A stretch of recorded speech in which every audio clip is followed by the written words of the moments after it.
Hey guys, what's up? Good evening.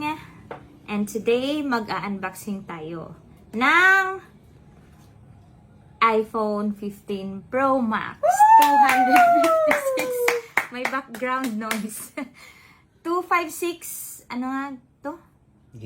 Gig. Oh, tama. Okay, let's go. So, ang box guys, simple lang talaga. May nakasulat lang na logo sa harapan, and then sa gilid iPhone and iPhone, and sa likod naman ito yung maraming instructions na syempre hindi na natin babasahin yan. Anyway, let's go. Ito na. So sealed siya guys ha, may arrow pa dito, yan, pati dito sa baba. Buksan natin dito, ganyan. Ching ching ching ching ching. Charing sound effect. Oh. Ito din. Ay. Oops. Ayan na. Powered by Globe pala guys. Thank you for choosing Globe Business. So ayan. Alam niyo na, Globe ako. And, oh my gosh. Ito na guys. Charan! So, pinakauna na makikita mo ay ang mismong phone. Ayan siya. Na nakakatakot kasi alam niyo naman na labas na yung camera niya. Yan, 3 camera. And ang logo natin guys. Ang kulay ng ating iPhone 15 Pro Max ay black. Titanium black. Ito yon. Ito na yon. May sound effect ba dapat? Charing. Pak. Ayan, ganyan. And before natin i-on, guys, papakita ko sa inyo kung anong laman ng box. Ang laman ng box ay ang ating Type-C charger cable.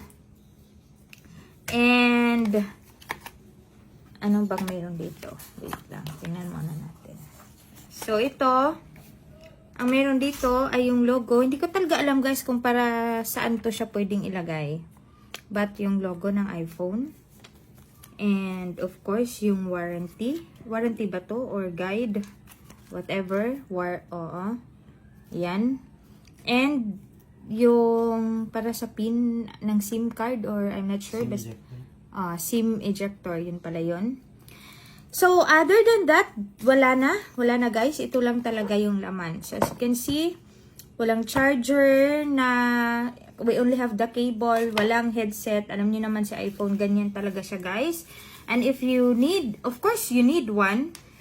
If you want one, you need to buy it separately. And for me, because I already have my iPhone 11 Pro Max, ito siya guys. And I know that it's time na, na i-upgrade natin siya. So, I don't have to worry when it comes to charger kasi yung charger ko sa iPhone 11 Pro Max, ito siya guys. Naka Type-C na to. Yan. So, dahil may cable akong bago, so pwede ko pa siyang gamitin. Pero, ang ating headset, so when I get this phone, yung 11 Pro Max guys, ito yung mga kasama niya.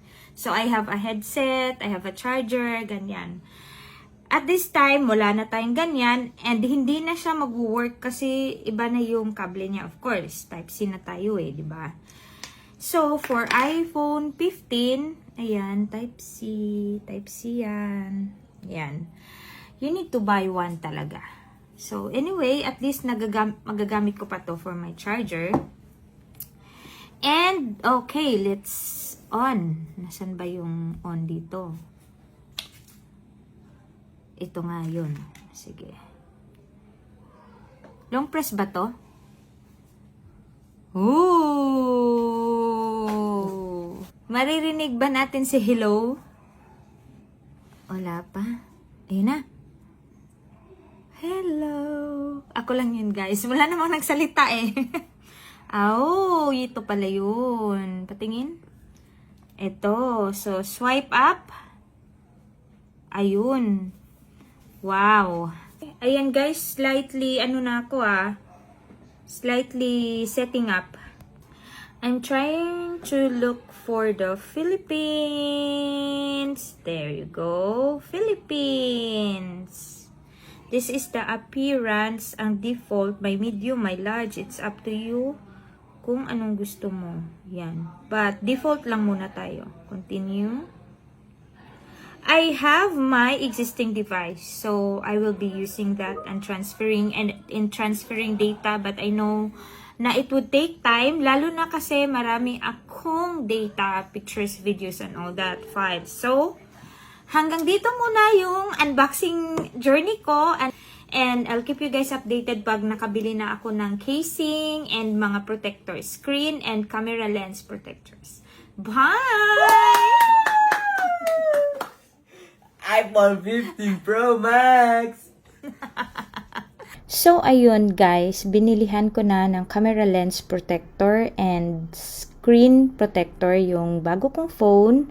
Dito of course sa iStore. So, yan yung pinaka-importante guys na if you have your iPhone, make sure na yung protectors nyo ay galing sa legit at talagang durable na material. So, of course, sa iStore, kakasigurado kayo na hindi siya madaling masira and for sure na protected talaga yung phone nyo.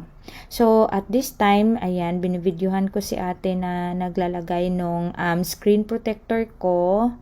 Ayan siya. By the way, guys, yung screen protector ko ay naka-cover niya yung buong screen, including the speaker area. So, as you know guys, yung speaker area, napapasukan siya ng dust, kinatagalan. So, to prevent that from happening, kasali siya dun sa pinoprotect ng screen protector ko.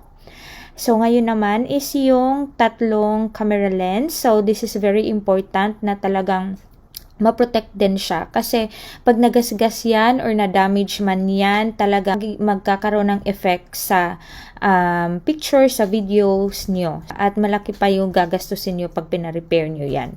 So, make sure na meron din siyang camera lens protector. Pinoprotect din niya yung dust na makapasok sa camera. So, it's a good thing. And, actually guys, gusto ko pa sanang bumili ng casing dito sa iStore pero sobrang laki na ng ginastos ko guys. So, umabot na ng 3K for the protections pa lang ng screen and camera lens. So, I decided to order na lang sa Shopee for my casing. Of course, na-make sure ko din na mapagkakatiwalaan naman yung casing na bibilhin natin. And ito na nga siya. Sobrang ganda niya. Nagmana sa may-ari. Charing! Nag-glitters pa siya. Thank you guys for watching this video. I hope may natutunan kayo. Merry Christmas!